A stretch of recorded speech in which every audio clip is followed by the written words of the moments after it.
नमस्कार, मैं अंजलि मिश्रा, स्वागत है आपका हमारे चैनल में। आपको बता दें, किसान नेता दर्शनपाल सिंह का इस वक्त एक बयान सामने आ रहा है जिसमें उन्होंने ये बात साफ कही है कि जब तक जो किसान हैं उनके खिलाफ जो एफआईआर दर्ज है, जो मुकदमे दर्ज किए गए हैं, उन्हें वापस नहीं लिया जाता, तब तक ये आंदोलन करते रहेंगे और तब तक ये वापस नहीं जाएंगे। साथ ही साथ इन्होंने ये भी कहा कि सरकार को इसको लेकर क्लियर कट बता दिया गया है कि जब तक जो किसान है जिनके खिलाफ जितने भी एफआईआर दर्ज किए गए हैं इन्हें वापस नहीं लिया जाता, तब तक हम यहाँ से वापस नहीं जा रहे। यानी इनके इस बयान में भी जो है ये डर देखने के लिए साफ तौर पर मिल रहा है, क्योंकि अब इन्हें भी समझ में आ गया है कि जो इतने दिनों से किसान नेता बने फिरे थे, अब जब ये किसान आंदोलन खत्म होने को आया है तो अब एफआईआर जिनके खिलाफ दर्ज हुई है, अब उनके क्या हालात होने वाले हैं ये तो अब सबको पता। यही डर इनको अब सता रहा है।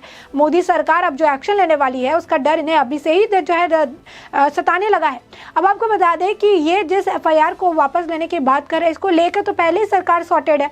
सरकार ने साफ तौर पर जो केंद्र है उनके कह दिया कि ये जो है राज्य का मामला है और जो भी किसान जिनके खिलाफ एफआईआर दर्ज किए गए हैं, अब वो राज्य उस पर डिसाइड करेगी। अगर हल्के फुल्के मामले हैं तो इसे हटा दिया जाएगा, एफआईआर को खत्म कर दिया जाएगा। लेकिन अगर जिनके ऊपर भारी भरकम जो आरोप लगे हुए हैं, जिन्होंने एक क्रिमिनल की तरह जो है रोल निभाया, किसान की तरह नहीं, जिन्होंने गुंडाई की, दंगे किए, पुलिसों पर जो है हाथ छोड़ा, पुलिसों की पिटाई की और लाल किले पर अपने राष्ट्र ध्वज का जो है अपमान किया, ऐसे लोगों के एफआईआर को वापस करने की बात कर रहे हैं। जबकि सरकार ने साफ तौर पर यह कह दिया है कि जो हल्के केसेस हैं इन्हें वापस ले लिया जाएगा, जो हल्के केसेस हैं उन्हें रद्द कर दिया जाएगा, लेकिन जिनके ऊपर आईपीसी की धारा भारी लगी हुई है उनके ऊपर जो है मुकदमे चलते नजर आएंगे आगे वक्त में। लेकिन इन्हें जो है अब इससे भी तकलीफ है। अब ये अलग अलग मुद्दे उठाकर लेकर नजर आ रहे हैं। अब ये कह रहे हैं कि अब जो एफआईआर जितने भी किसानों के खिलाफ है उसे वापस ले ले। किस खुशी में वापस ले ले? यानी जो इनका कहने का मतलब है कि अब किसान आंदोलन के दौरान हमने जो गलत किया, जो सारी चीजें की, उससे अब हमें बचा लिया जाए। अब जो है वो मोदी सरकार के पास है, बचाव के लिए आए हैं, लेकिन आवाज जो है वो तो धीमी करेंगे नहीं। अब बचाओ बचाओ चिल्लाने से बेहतर है कि वो इस तरीके से जो है एक नया टैक्टिक्स इस्तेमाल कर रहे हैं। वो ये कि किसान आंदोलन तो खत्म हो रहा है, अब नया मुद्दा उठाते हैं और ये उठाते हैं कि एफआईआर जो दर्ज हुई है उसे वापस लेने की बात कहते हैं। जबकि साफ तौर पर यह कह दिया गया है कि हल्के फुल्के जो केस है उसे साइड कर दिया जाएगा। यानी ये चाहते हैं कि जिनके खिलाफ क्रिमिनल वाले मामले हैं, जो अपने आप को किसान किसान कह के कई सारे क्राइम को उन्होंने अंजाम दे दिया, लाल किले पर जिस तरीके से हिंसा देखने के लिए मिली, जिस तरीके से दंगे देखने के लिए मिले, जिस तरीके से राष्ट्र ध्वज का अपमान किया गया, ऐसे लोगों की रिहाई मांग रहे हैं। ऐसे लोगों के ऊपर जो एफआईआर दर्ज हुआ है इसे वापस मांग रहे हैं। किस तरीके का किसान है ये, किस तरीके के लोग हैं ये, किस तरीके के देशवासी है ये जो इस तरीके की मांग कर रहे हैं? क्योंकि एक सच्चा देशवासी कभी भी अपने जो ध्वज है, अपना राष्ट्रीय ध्वज का अपमान नहीं सह सकता है। एक सच्चा देशवासी अपने राष्ट्र ध्वज को सबसे ऊपर रखता है, अपने ही क्यों हर राष्ट्र ध्वज का सम्मान करता है। और ऐसे में राष्ट्र ध्वज के अपमान करने वालों को, बचाने वाले को क्या नाम दे सकते हैं आप? राष्ट्र ध्वज का अपमान हुआ और उसके बाद उनके ही खिलाफ एफआईआर वापस लेने की मांग की जा रही है। ये कैसा मांग किया जा रहा है? किसान नेता की तरफ से, जो खुद को नेता बताते हैं, जो खुद को लोगों का प्रतिनिधि बताते हैं, जो किसानों को लीड कर रहे हैं, उनके विचार कुछ इस प्रकार है कि जो किले पर जो हुआ, लाल किले को वहां पर जो हुआ, जिस तरीके से दंगे हुए, उनको ये जस्टिफाई कर रहे हैं, उनके खिलाफ जो एफआईआर दर्ज है इसे वापस लेने की बात कर रहे हैं। किस तरीके के व्यक्ति हैं ये, किस तरीके के नेता है ये, किस तरीके के देशवासी है ये इनकी बातों से ही झलकता हुआ नजर आ रहा है। और वो भी साफ साफ दिख रहा है कि इनके मंसूबे क्या है। जब इनके पास कोई वक्त, जब इनके पास अब कोई मुद्दा नहीं रह गया, जब इनके पास कुछ भी आंदोलन करने के लिए अब नहीं बच गया है, तो ये अलग मुद्दे उठाते हैं। एमएसपी का मुद्दा लेकर आए, मुआवजे का मुद्दा लेकर आए, जो एफआईआर दर्ज हुआ है उसको वापस लेने का मुद्दा लेकर आए, जो लोग मरे हैं उनके लिए मकबरा बनाने की बात ये कह रहे हैं।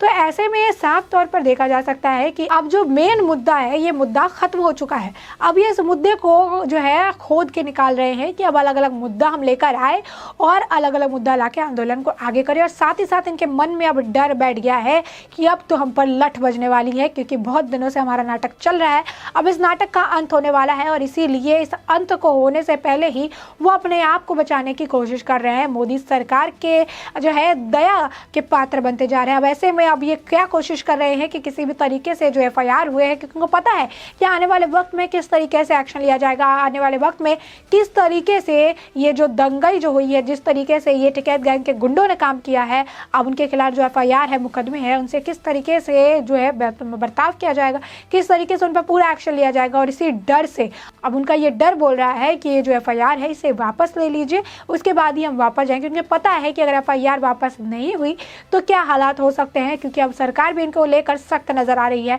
जब तीनों कृषि कानून को लेकर ये 1 साल से आंदोलन कर रहे थे, काला कृषि कानून करके, और जब देश के प्रधानमंत्री नरेंद्र मोदी ने तीनों कृषि कानून को वापस लेने की बात कर दी, तब भी इन्हें आपत्ति है, तब भी इन्हें तकलीफ है, तब भी इनके पेट में दर्द हो रहा है। अब ऐसे में नए मुद्दे उखाड़ के लेकर आ रहे हैं। अब इन्हें पता है कि आंदोलन जल्द खत्म हो जाएगा। अब इन्हें पता है कि हम आंदोलन को झूठ मूठ का खींच रहे हैं, झूठ मूठ का उसे आगे की तरफ ले जाने की कोशिश कर, लेकिन कितने दिन टानेंगे।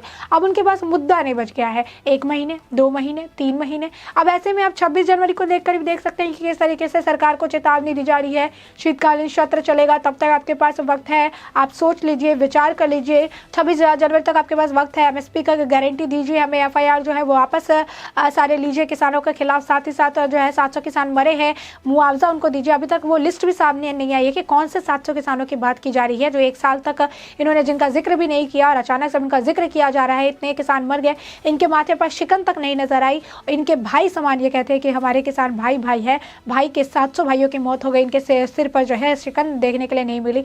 कभी पूरे 1 साल में इसका जिक्र नहीं हुआ। अब अचानक से मुआवजे की बात करते हुए भी नजर आ रहे हैं। यानी साफ तौर पर ये टिकैत गैंग जो है बेनकाब होते हुए नजर आ रहे हैं, और इन्हें भी ये इस बात की भनक लग गई है कि अब हम जनता के सामने बेनकाब हो चुके हैं, अब सरकार का पलड़ा भारी पड़ने लगा है। तो ऐसे में अपने आप को कैसे बचाएं? अब हम नए मुद्दे उठाएंगे, हम नई चीज़ों को लेकर आएंगे, FIR को वापस करवाएंगे, सरकार पर प्रेशर बनाएंगे। लेकिन अब इनके लोग इनके खिलाफ नजर आते हैं।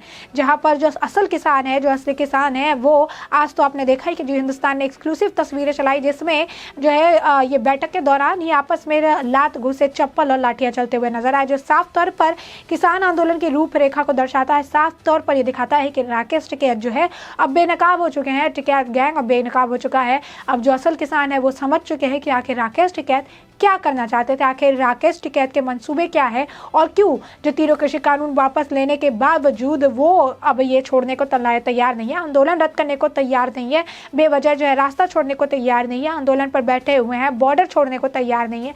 ये सब जो है अब असल किसानों को समझ आने लगा है कि किस तरीके से किसानों का नाम इस्तेमाल कर करके एक बेनाम आदमी ने नाम कमा लिया, किस तरीके से किसानों का इस्तेमाल कर करके इन्होंने अपनी राजनीतिक रोटी से की, किस तरीके से किसानों का नाम इस्तेमाल कर करके टिकैत ने अपनी एक गैंग खड़ी कर दी, और किस तरीके से किसानों के नाम का इस्तेमाल करते करते उन्होंने अपने फेस वैल्यू को बढ़ाने की कोशिश की, और किस तरीके से किसानों का नाम लेते लेते इन्होंने इस पूरे मामले को ही राजनीतिक रूपरेखा दे दी। तो ये साफ तौर पर अब लोगों के सामने वो बेनकाब हो चुके हैं। साफ तौर पर लोगों को उनका एक जो बुरा चेहरा है, एक जो इनका दोहरा चेहरा है, थाली के बैंगन वाला जो हाल है, अब सब लोग देख पा रहे हैं। क्योंकि ये कौन से लोगों को FIR को वापस लेने की बात कर रहे हैं, जब ये बात साफ हो चुकी है कि हल्के फुल्के मामले वालों को रद्द कर दिया जाएगा, हल्के फुल्के मामले लेके जो FIR है उसे ख़त्म कर दिया जाएगा। केंद्र ने ये बात कह दी है कि ये पूरा मुद्दा राज्य का है, हरियाणा हो, पंजाब हो, जहाँ के किसानों के ऊपर जो केस दर्ज है वहाँ के राज्य जो है वहाँ पर देखेंगे। लेकिन इसके बावजूद इन्हें तकलीफ है, क्योंकि इन्हें पता है कि कई लोग जो है, जो कई किसान के रूप में आए थे, उन्होंने गलती की है। उन्हें पता है कि लाल किले पर जो कुछ किया गया वो गलत था। उन्हें पता है कि दिल्ली को जाम करने का जो इन्होंने काम किया था गलत है। तो ऐसे में इन्हें अब अपनी गलती का एहसास हो गया है। लेकिन अब ये मुद्दा ये है कि अब इसे ये सही करने की कोशिश कर रहे हैं, लेकिन इसमें भी ये दबंगई दिखाते नजर आ रहे हैं, इसमें भी ये गुंडाई करते नजर आ रहे हैं, इसमें भी ये सरकार को झुकाकर अपनी बात को मनवाना चाहते हैं, जो कि साफ तौर पर सरकार का डर इनके अंदर जो है देखने के लिए मिल रहा है कि किस तरीके से अब इन्होंने घुटने टेक दिए हैं, किस तरीके से अब मोदी सरकार का जो डर है, जो भय है, इनके अंदर देखने के लिए मिल रहा है। और यही कारण है कि आज के वक्त में लाल किले का मुद्दा हो, या दिल्ली में हुए दंगे हो, या पुलिस के ऊपर जिस तरीके से जो मारपीट इन्होंने की थी, जिस तरीके से पुलिस के ऊपर भी हाथ चलाए थे, जिस तरीके से राष्ट्रीय ध्वज का अपमान किया गया था, इन सभी मुद्दों में जो लोग आरोपी थे उनके FIR को भी वापस लेने की मांग कर रहे हैं, क्योंकि इन्हें पता है कि अब कार्रवाई कितनी सख्त होने वाली है। अब ऐसे में इनके मन का जो डर है साफ तौर पर देखने के लिए मिल रहा है, ऐसे में इनके अंदर की घबराहट साफ तौर पर देखने के लिए मिल रही है। अब ऐसे में ये साफ हो चुका है कि इनका मुद्दा MSP नहीं बल्कि अब जेल जाने से बचने का है। और यही कारण है कि अब आंदोलन खत्म होने के बावजूद, के तीनों कृषि कानून रद्द होने के बावजूद भी अब ये आंदोलन चला रहे हैं, ताकि हम आगे चलकर जेल में ना जाए, आगे चलकर जो है मोदी सरकार के लठ बजने से पहले हम अपने आप को बचा ले, जो FIR है इसे वापस ले ले, वरना वरना हमारे साथ सख्त कार्रवाई होने वाली है और क्या सलूक होने वाला है इसका अंदाजा इन्हें अभी लग चुका है। और यही कारण है कि अब मुद्दा एमएसपी का नहीं, अब मुद्दा बन चुका है अपने आप को जेल जाने से कैसे बचाया जाए। और यही कारण है कि अब ये घुटने टेकते और सरकार का डर इनके अंदर साफ तौर पर नजर आ रहा है। और यही कारण है कि आंदोलन को वो आगे कर रहे हैं और इसी वजह से कर रहे हैं कि एमएसपी या किसान नहीं बल्कि खुद को जेल से दूर रखा जा सके। तो ऐसे में इस पूरे मुद्दे को आपने जाना और आपने जाना कि किस तरीके से अब ये जो किसान नेता हैं दर्शनपाल सिंह, वो किस तरीके से अब कह रहे हैं कि हम तब तक वापस नहीं जाएंगे जब तक किसानों के खिलाफ जो एफआईआर दर्ज हुए उन सभी को वापस ले लिया जाता है। तो ऐसे में इस मुद्दे पर आपकी जो भी राय हो हमें कमेंट सेक्शन में कमेंट करके ज़रूर बताएं।